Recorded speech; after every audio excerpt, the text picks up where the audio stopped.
Avis vascular centre మన దేశంలోనే the best varicose vein hospital. నమస్కారం, మీరు చూస్తున్న సుమన్ టీవీ. నేను మీ కీర్తి. సెప్టెంబర్ 21 సూర్యగ్రహణం ఉంది. అది మరి భారతదేశంలో కూడా ఉందా, లేదా ఒకవేళ ఇతర ప్రపంచ దేశంలో ఉన్నా కూడా ఎక్కడెక్కడ ఎఫెక్టివ్గా ఉండబోతోంది? హిందూ వాళ్ళు ప్రపంచ దేశవ్యాప్తంగా ఉన్నారు కాబట్టి వాళ్ళు ఎలాంటి పరిహారాలు పాటించాలి, ముఖ్యంగా మన భారతదేశీయులు ఎలాంటి పరిహారాలు పాటించాలి, సూర్యగ్రహణం ఏ రాసుల వారికి ఎఫెక్ట్ పడబోతుంది, ఇలాంటి విషయాలు మనకు తెలియజేయడానికి 2009 నుంచి 30,000కు పైగా జాతకాల పరిశీలన చేసి, అలాగే 2013 నుంచి పితృదోషాల నివారార్థం కార్యక్రమాలు చేపడుతున్న ప్రముఖ ఆస్ట్రాలజర్ బ్రహ్మశ్రీ నందిబట్ల శ్రీహరి శర్మ గురుగారు ఉన్నారు. నమస్తే గురుగారు. వాగర్థావివ సంపృక్తౌ వాగర్థ ప్రతిపత్తయే జగతః పితరౌ వందే పార్వతీ పరమేశ్వరౌ. ఆదిత్యాయ చ సోమాయ మంగళాయ బుధాయ చ గురు శుక్ర శనిభ్యశ్చ రాహవే కేతవే నమః.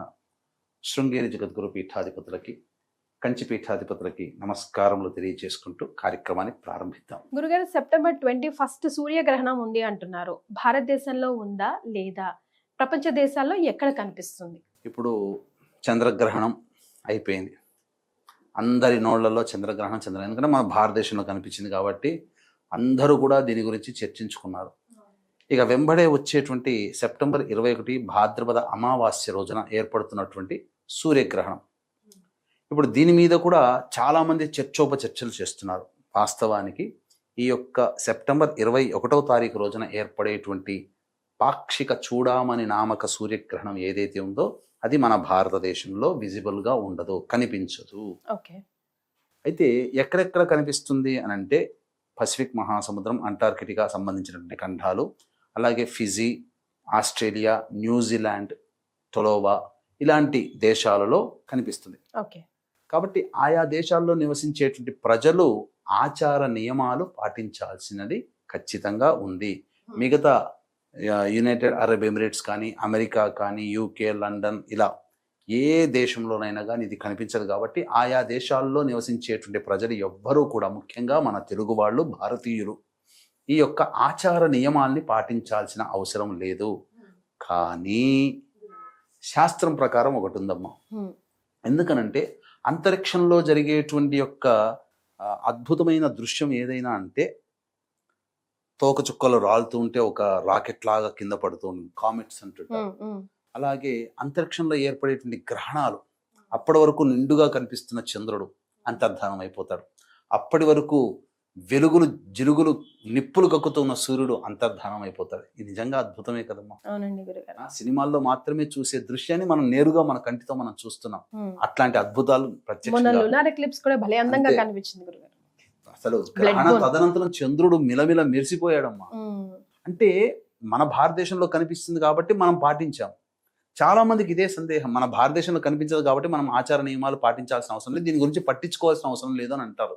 కానీ ఇక్కడే తప్పుదో పడుతున్నారు. తప్పుడు అంటే ఏంటంటే ఆ జ్ఞానాన్ని పెంచుకోలేకపోతున్నారు అని చెప్పవచ్చు. ఎందుకు అనంటే ఇది విశ్వంలో అనగా ముఖ్యంగా అంతరిక్షంలో జరిగేటువంటిది.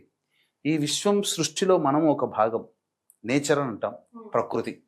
ప్రకృతి అంటే ఏంటి? చెట్లు, చేమలు, నదులు, సరస్సులు, సముద్రాలు ఇవే కాదమ్మా. ప్రకృతిలో మనం జీవిస్తున్నాం కదా, పక్షులు, క్షీరదాలు కాకుండా మనం కూడా జీవిస్తున్నాం కదా. మనకు దాని ప్రభావం అనేటువంటిది. ప్రకృతికి ఏ విధమైన విపత్తులు కలుగుతాయో ఆ ప్రకృతిలో జీవనం సాగించే సమస్త జీవ నాడులకి కొంత ఇబ్బందికర పరిస్థితులు. అంటే గ్రహణాల వల్ల సమస్యలు వస్తాయని కాదు. ఇక్కడ గమనించాల్సింది ఏంటంటే సమస్యలు వస్తున్నాయని గ్రహణాలు తెలియజేస్తాయి. అదే అర్థం చేసుకోవాల్సింది, వీక్షించే ప్రేక్షకులు గమనించాల్సింది ఏంటంటే గ్రహణాలు రావడం వల్ల సమస్యలు రావమ్మా. సమస్యలు వస్తున్నాయని హెచ్చరించడానికి గ్రహణాలు ఒక కారణం అవుతున్నాయి. కాబట్టి ఇప్పుడు షడ్గ్రహ కూటమి అని చెప్పి అన్నారు. మరి దాని తర్వాత వచ్చినటువంటి సమస్యల్ని ముందుగా గ్రహాలు తెలియజేస్తున్నాయి కదా. అలాగే గ్రహణాలు కూడా తెలియజేస్తాయి, గ్రహణాలు కూడా మాట్లాడతాయి, గ్రహణాలు కూడా చెప్పుతాయి, గ్రహణాలు కూడా భవిష్యత్తుని సూచిస్తాయి. దాన్ని మనం అర్థం చేసుకునేటువంటిది. ఇప్పుడు మనకు జపాన్ భాష రానంత మాత్రం జపాన్లో అద్భుతంగా చెప్పవచ్చు. జపాన్ భాషలో మనకు రానంత మాత్రాన అది అద్భుతమని కాదు అని మనం ఎలా అంటాం? అలాగే ఈ యొక్క విశ్వంలో మనం జీవిస్తున్నప్పుడు విశ్వంలో ఏర్పడేటువంటి మార్పులు ఏవైతే ఉన్నాయో వాటికి అనుగుణంగా తదనంతరం వాటికి చర్యలు ఉంటాయి అని చెప్పి సూచించేది. కాబట్టి ఇప్పుడు బెస్ట్ ఎగ్జాంపుల్ చెప్తానమ్మా, వీక్షించే ప్రేక్షకులు కూడా అర్థం చేసుకోదలిసింది ఏంటంటే, ఈ పాల్గొన మాసంలో పౌర్ణమి రోజున అమావాస్య రోజున ఏర్పడిన చంద్ర సూర్యగ్రహణాలు మార్చి 14, మార్చి 28, 29 పడింది కదమ్మా ఈ సంవత్సరం. మన భారతదేశంలో కనిపించలేదు. కానీ ప్రపంచవ్యాప్తంగా ఏ దేశం ఎక్కువగా ఇబ్బందులు పాలింది? భారతదేశమేగా. 283 మంది విమాన ప్రమాదంలో పోయారా? పెహల్గాం దాడి జరిగిందా? దాదాపు పొరుగు దేశంతో యుద్ధం చేశామా? మాల్దీవులు మన మీద స్ట్రైక్స్ చేశారా? అనేక విధాలుగా ఇప్పుడు మనం సమస్యలు ఎదుర్కొంటున్నామా? ప్రపంచం ఎదుర్కొంటుంది, కానీ మనము ఎదుర్కొంటున్నాం. అందులో భాగం ఆల్రెడీ మనకు చాలా సందర్భాల్లో మొన్నటి చంద్రగ్రహణంలో కూడా చెప్పాం, ఒకే నెలలో 2 గ్రహణాలు ఒకే నెలలో ఏర్పడినప్పుడు వచ్చేటువంటి ప్రభావాలు ప్రపంచవ్యాప్తంగా ఉంటాయి. అందున భాద్రపద మాసంలో ఏర్పడిన చంద్రగ్రహణము 21వ తారీఖు రోజున ఏర్పడే సూర్యగ్రహణ ప్రభావం ఏదైతే ఉందో దాని ప్రభావం వలన హైందవేతరులు, సనాతన ధర్మాన్ని పాటించనటువంటి వాళ్ళు, సనాతన ధర్మానికి విద్రోహులు ఎవరైతే ఉన్నారో వాళ్ళకందరికీ కూడా అరిష్టము అని చెప్పి మనకు చెప్పబడి ఉంది శాస్త్రంలో. ఇటువంటి విధానాన్ని కొంత పరిశోధించి మన వేద పండితులు ఘనపాఠి గారు, సంతోష్ కుమార్ శాస్త్రి గారు తెలియచేశారు. వాళ్ళు తెలియజేసిన దాంట్లో కూడా ఇప్పుడు మనం చూసుకుంటే అచ్చుగుద్దినట్టు మనకు సరిపోతున్నాయి గ్రహణాలు. ఇప్పుడు మనం ఇంతవరకు వీడియోలో చెప్పుకున్నాం, 2 గ్రహణాలు ఒకే నెలలో వస్తే చాలా ఇబ్బందులు ఎదుర్కొంటాయని చెప్పి ప్రకృతి పరంగా. ఇప్పుడు ఏమైపోయింది? నేపాల్లో ఏమైందమ్మా? పాలకులకు ఇబ్బంది కలిగింది కదా. మనం ఏం చెప్పాము? గ్రహణాల వల్ల పాలకులకు ఇబ్బంది కలుగుతుంది అని కూడా మన చంద్రగ్రహణం అప్పుడు చెప్పాం. ఎంతసేపటికి మన ఇల్లు, మన ఊరు, మన జిల్లా, మన రాష్ట్రం గురించి ఆలోచిస్తాం, కానీ ప్రపంచవ్యాప్తంగా ఆలోచించలేకపోయి అంత అజ్ఞానంలో ఉన్నాం మనం. అరే గ్రహణం అనేది మనకు కాదురా నాయనా, ప్రపంచానికి సంబంధించింది, విశ్వానికి సంబంధించింది అని ఎందుకు అర్థం చేసుకోలేకపోతున్నారు? గ్లోబలైజేషన్ కాబట్టి ప్రపంచవ్యాప్తంగా ఎక్కడైనా కానీ ఎఫెక్ట్ ఉంటుంది. అదే ఇండైరెక్ట్ గా డైరెక్ట్ గా మనం సమాజంలో ఉన్నాం, కలిసి ఉన్నాం కాబట్టి. ఇప్పుడు చూశారనంటే పాకిస్తాన్ లో అల్లర్లు జరుగుతున్నాయి. ప్యారిస్ లో చూడండి, మొత్తం రోడ్డుకి ఎక్కారు, కొత్తగా ఎన్నుకున్నారు, మళ్ళీ ఇప్పుడు రోడ్డు ఎక్కారు. ముఖ్యంగా రేపు భవిష్యత్తులో ఏర్పడేటువంటి దాంట్లో ఈ యొక్క బంగ్లాదేశ్లో కానీ, అలాగే భవిష్యత్తులో అరబ్ ఎమిరేట్స్లో కానీ, ఇవన్నీ కూడా ఈ గ్రహణ ప్రభావం వలన ఇబ్బందులు ఎదుర్కోక తప్పదమ్మా. పాలకులకి ముఖ్యంగా ఇబ్బందులు, ముఖ్యంగా హెసిటేషన్ అనేటువంటిది పెరిగిపోతుంది. అనేక దేశాలలో ప్రజా వ్యతిరేక ఉద్యమ కార్యకలాపాలు, ప్రభుత్వ వ్యతిరేక కార్యకలాపాలు, ఉద్యమాలు బాగా సాగుతాయి. ఇక రోడ్డు మీదకి వస్తారమ్మా. అంతా అల్లకల్లోలం అనేటువంటిది తప్పదు, భయపెడుతున్నటువంటిది కాదు, కొంత ఇబ్బందికర పరిస్థితులు అనేటువంటి తప్పదమ్మా. సో మరి ఏ రాశుల వారికి, అంటే మన సుమన్ టీవీ చూసే వాళ్ళు ప్రపంచవ్యాప్తంగా ఉంటారు కాబట్టి ముఖ్యంగా ఈ సూర్యగ్రహణం క్లుప్తంగా ఏ రాశుల వారికి కూడా ఎఫెక్ట్ అవుతుందో ఒకసారి తెలియజేయగలుగుతారా గురుగారు? ఇది కన్యా రాశిలో ఉత్తర నక్షత్రంలో ఏర్పడుతుంది కాబట్టి ముఖ్యంగా 21వ తారీఖు రోజున రాత్రి 10:59 ప్రారంభమై మధ్యరాత్రి తెల్లవారుజామున 3:23 వరకు దాదాపు సుదీర్ఘముగా 4:23 అత్యధిక లాంగెస్ట్ ఎక్లిప్స్ అన్నమాట. కాబట్టి ఆ సందర్భంగా ఉత్తర నక్షత్రము ఆ యొక్క రాశిలో ఉత్తర, హస్త, చిత్త నక్షత్రాలు ఉంటాయి. కాబట్టి ఆ 3 నక్షత్రాల వాళ్ళు వీక్షించకూడదు. అంటే మనకు కనబడదు కాబట్టి చెప్తున్నాను. కనబడేటువంటి న్యూజిలాండ్, ఆస్ట్రేలియా, ఫిజీ, అంటార్కిటికా ఈ సంబంధించినటువంటి ఖండాల్లో జీవించే భారతీయులు ప్రజలు కూడా. ఇక తర్వాత ఎవరికి బాగుంటుంది? మొన్నటి చంద్రగ్రహణానికి సంబంధించి చూసుకుంటే కర్కాటక రాశి వారికి సంబంధించినటువంటి కొన్ని రాశుల వాళ్ళకి బాగోలేదు, కానీ ఈసారి కర్కాటక రాశి వారికి బాగుంటుంది గ్రహణ ప్రభావం తదనంతరం. అలాగే మిథున రాశి వాళ్ళకి సాధారణంగా ఉందన్నాం. అంటే ఎవరికి బాగుండదు అంటే కుంభరాశి వారికి ఈ సూర్యగ్రహణం ప్రభావం, వృశ్చిక రాశి వారికి, కర్కాటక రాశి వారికి చాలా బాగుంటుంది, అందులో ఏం సందేహం లేదు. కలిసి వస్తుంది గ్రహణం వీళ్ళకి. ఎవరికి కలిసి వస్తుంది అనేటువంటి విషయం చూసుకుంటే వృశ్చిక రాశి వారికి అమ్మ, కర్కాటక రాశి వారికి, అలాగే మేష రాశి వారికి, తర్వాత ధనుస్సు రాశి వారికి బాగా కలిసి వస్తుంది. సింపుల్ గా మేష, కర్కాటక, వృశ్చిక, ధనుస్సు రాశి వారికి బాగుంటుంది. మిగతా అన్ని రాశుల వారికి ఇబ్బందికరమే.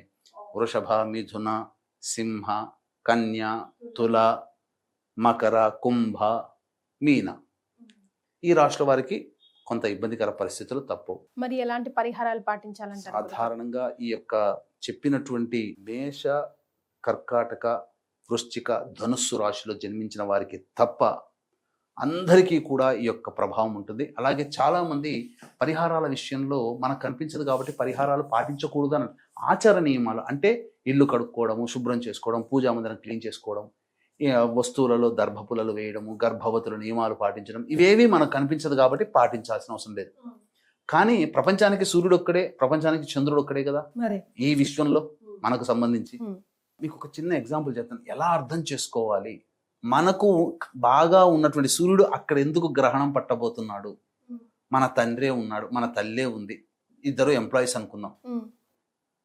ఇప్పుడు వాళ్ళకి జ్వరం ఏదన్నా నలతగా ఉంది, ఆరోగ్యం బాగాలేదనుకోండి, కానీ ఖచ్చితంగా డ్యూటీ ఏంది, ఎక్కడో చోట జాబ్ చేయాలి, ఆ డ్యూటీకి వెళ్ళాల్సిన పరిస్థితి. ఇంట్లో ఉండి అనారోగ్యం పాలైనటువంటి తండ్రి కానీ తల్లి కానీ ఏ పని చేయకుండా ఇంట్లో కొంత రెస్ట్ తీసుకున్నా ఆఫీస్కి వెళ్ళినప్పుడు పని చేయాల్సిందే కదా. మరి ఇప్పుడు ఇదే సూర్యుడు, ఇదే చంద్రుడు కొన్ని ప్రదేశాల్లో గ్రహణం ఏర్పడుతుంది, కొన్ని ప్రదేశాల్లో గ్రహణం ఉండదు. కానీ గ్రహణం కనిపించని దేశంలో వెలుగుతూ కనిపిస్తుంటాడు, డ్యూటీ అక్కడ నిర్వహిస్తున్నాడు. గ్రహణం కనిపించే ప్రదేశంలో తన డ్యూటీ లేదు అక్కడ. అర్థం చేసుకుంటే సరిపోతుంది. ఇంతకన్నా ఇంకా బెస్ట్ ఎగ్జాంపుల్ రొటేషన్ లో భాగమే గురుగారు. బట్ ఉన్నాడు ఆయన అయితే ఆ ఎఫెక్ట్ అయితే ఉంటుంది, ఖచ్చితంగా ఉంటుంది. అంటే డ్యూటీలో బాగా పనిచేస్తున్నాడు అని చెప్పేసి అనారోగ్యంతో ఉన్న చేస్తున్నాడుగా ఆ ఎఫెక్ట్. సో అలాగే ఇది ఇక్కడ ప్రధానంగా చాలా మంది మన చంద్రగ్రహణ సందర్భంగా చెప్పినటువంటి రాశుల్లో కొంతమంది చేసుకోలేకపోయారు. మేషరాశి వారికి బాగుంది, అలాగే ధనుస్సు రాశి వారికి చాలా చక్కగా ఉంది, మరియు కన్యా రాశి వారికి చాలా బాగుంది, అలాగే వృషభ రాశి వారికి చాలా బాగుంది. మేష, వృషభ, అలాగే సంబంధించినటువంటి ధనుస్సు, ఈ రాశుల వాళ్ళకి చాలా చక్కగా ఉంది గ్రహణం, చంద్రగ్రహణం. చాలా మంది మిగతా రాశుల్లో జన్మించినటువంటి వాళ్ళు చేసుకోలేదు. అటువంటి వాళ్ళకి ఈ గ్రహణ సందర్భంగా అవకాశం కాబట్టి ఆ సమయంలో మేల్కొని ఇష్టదేవత ఆరాధన చేయడం చాలా మంచిది. అందుకనే దీన్ని దృష్టిలో పెట్టుకుని చాలా మంది ఈ గ్రహణ సందర్భంగా మన శాంతి కార్యక్రమాలు మిస్ అయిపోయారు. అటువంటి వాళ్ళ కోసం ఈ గ్రహణ సందర్భంగా, సూర్యగ్రహణ సందర్భంగా మన పీఠం ఆధ్వర్యంలో 22వ తారీఖు రోజున చంద్రగ్రహణం, ఎందుకంటే చంద్రగ్రహణం అయిపోయింది కదా అని అనుకోకండి. అయిపోయిన తర్వాత ఏ నక్షత్రంలో పడింది? శతభిష పూర్వభాద్ర నక్షత్రంలో పడింది. మళ్ళీ పూర్వభాద్ర నక్షత్రం వచ్చే లోపల చేసుకోవాలి. అయితే దసరా నవరాత్రిలో ప్రారంభం రోజు మరీ ముఖ్యంగా గ్రహణం వెళ్ళిన తెల్లారి కాబట్టి ఇది చాలా అనుకూలమైనటువంటిది. కాబట్టి ఖచ్చితంగా మనం ఈ దసరా వెళ్ళిన తెల్లవారి రోజున ఈ చెప్పబడినటువంటి 12 రాశుల వాళ్ళు కూడా ప్రభావం ఉంటుంది కాబట్టి చేసుకోవడం చాలా ఉత్తమం. మిగిలిన వాళ్ళు ఈ కార్యక్రమంలో పాల్గొన్నటువంటి వాళ్ళకి శక్తిపాతం చేసినటువంటి కరుంగలి మాల ఇవ్వడం జరుగుతుంది. ఇక మీ ఇంట్లో మీరుగా ఆ 10 గంటల 59 నిమిషాల నుంచి తెల్లవారుజామున 3 గంటల 23 నిమిషాల వరకు ఇష్టదేవత ఆరాధన చేయండి. ఎందుకంటే సమయం ఎక్కడైనా మన భారతదేశానికి కన్వర్ట్ చేసుకున్నాం సమయాన్ని, కాబట్టి ఆ సమయం ఇక్కడ ఆపాదితం అవుతుంది. కాబట్టి ఈ సమయంలో అక్కడ గ్రహణం జరుగుతుంది. అది చాలా బలమైనటువంటి కాలం. చేసుకొని ఇంట్లో పూజ చేసుకొని ఇంట్లో దేవతారాధన చేసుకొని చాలా మంచి అద్భుతమైన ఫలితాలు చూస్తారమ్మా. ఎంతోమంది తాంత్రికవేత్తలు ఈ సందర్భంగా ఎదురు చూస్తుంటుంటారు.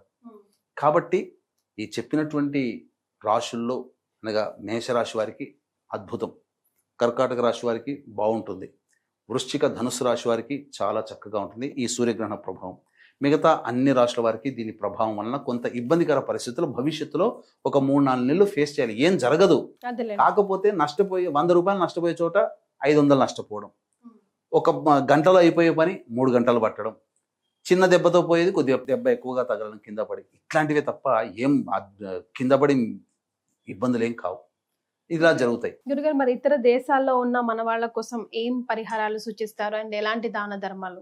ఖచ్చితంగా ఆస్ట్రేలియా, న్యూజిలాండ్లో మన భారతీయులు ఉన్నారు కాబట్టి వారికి ఆ గ్రహణ సందర్భంగా ఆ సమయంలో ఇష్టదేవతారాధన, ఇంట్లో మంచిగా చక్కగా వండినటువంటి కూరగాయలు నీటిలో దర్భపుల్లలు వేయడం, అలాగే దేవతా మందిరంలో పోచలు వేయడం, ఆ సమయం అంతా కూడా వాళ్ళకి ఆ సమయానికి ఈ సంబంధించినటువంటి జపత చేసుకోవడం. తదనంతరం తెల్లవారి లేచి పట్టు స్నానం, విడుపు స్నానం ఆ సమయంలో చేయాలి.